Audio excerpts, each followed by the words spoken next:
Assalamualaikum warahmatullahi wabarakatuh. Perkenalkan, saya Vivi Ayu Rahmawati, NIM akhir 158 dari kelas Ekonomi Syariah 6C. Video ini saya buat untuk memenuhi tugas ujian akhir semester mata kuliah Manajemen Sumber Daya Manusia.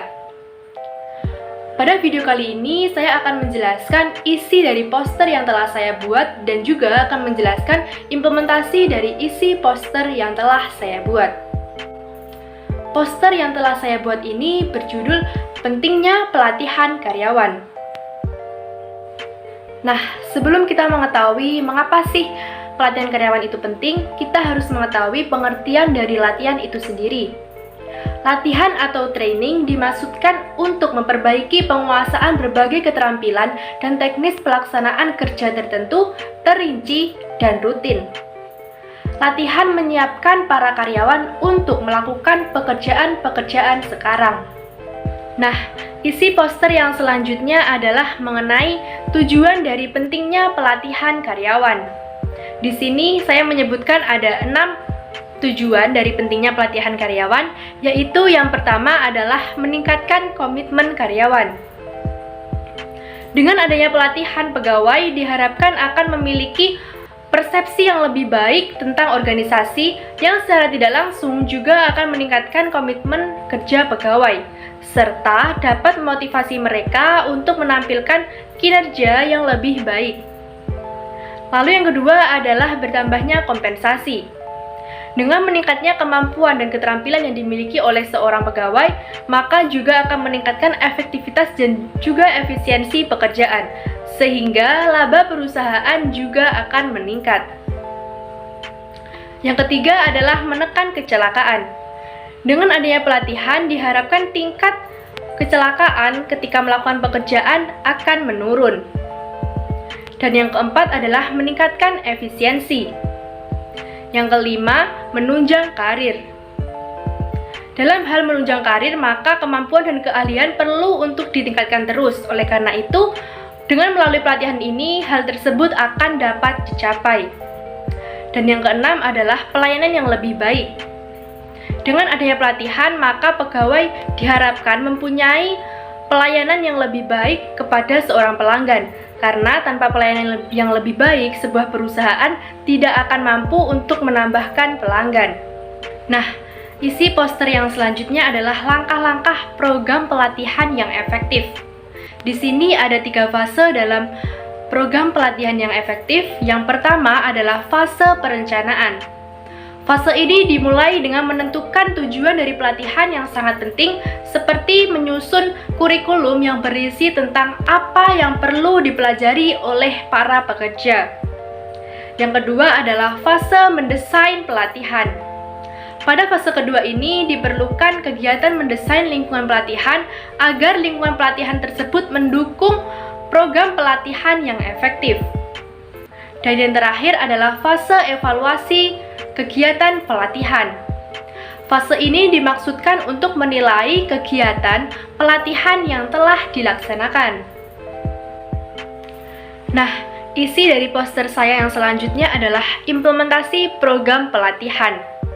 Nah, di sini ada 3 program pelatihan. Yang pertama adalah pelatihan internal.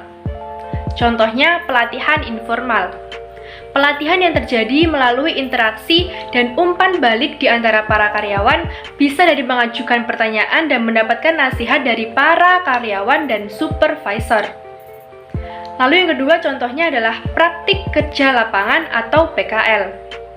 PKL harus terlebih dahulu direncanakan. Supervisor atau manajer yang melakukan pelatihan harus mampu mengajar dan menunjukkan kepada karyawan apa yang harus dilakukan. Program pelatihan yang kedua adalah pelatihan eksternal. Salah satu contoh dari pelatihan eksternal adalah outsourcing. Banyak pemberi kerja dari semua ukuran melakukan outsourcing kepada perusahaan-perusahaan eksternal, konsultan-konsultan, dan badan-badan lain. Dan program pelatihan yang ketiga adalah e-learning atau pelatihan secara online. E-learning didefinisikan sebagai penggunaan internet atau intranet organisasi untuk melakukan pelatihan secara online. Pemberi kerja melihat World Wide Web atau WWW sebagai suatu cara untuk mendistribusikan pelatihan kerja kepada para karyawan. Isi poster yang selanjutnya adalah contoh perusahaan yang telah menerapkan program pelatihan karyawan, yaitu PT Unilever dan juga PT Nestle. Nah, selanjutnya saya akan menjelaskan contoh implementasi dari pelatihan karyawan pada sebuah perusahaan. Di sini saya mengambil contoh perusahaan yaitu PT Unilever. PT Unilever adalah sebuah perusahaan yang bergerak di bidang manufaktur, pemasaran, dan distribusi barang konsumsi. Nah, pada setiap tahunnya, PT Unilever sengaja merekrut berbagai orang-orang terbaik dari berbagai macam perguruan tinggi terbaik. Selain itu, PT Unilever juga menerapkan program manajemen sumber daya manusia yang disebut dengan program latihan kerja atau LATKER. Nah, program latihan kerja ini sengaja dibentuk untuk meminimalisir tidak meratanya sumber daya manusia dalam sebuah perusahaan. Setelah PT Unilever berhasil merekrut orang-orang terbaik, maka orang-orang tersebut akan diberikan sebuah program pelatihan kerja, di mana program latihan kerja yang dibentuk oleh PT Unilever ini terdiri dari dua kegiatan. Kegiatan yang pertama adalah kegiatan menempatkan calon tenaga kerja pada tempat yang sebenarnya. Di tempat tersebut, calon tenaga kerja akan dilatih cara bekerja yang benar dan pada target, tetapi dengan didampingi oleh seorang pembimbing yang sudah sangat kompeten. Dan program latihan kerja yang kedua adalah ceramah seperti perkuliahan mengenai seluk-beluk tentang PT Unilever.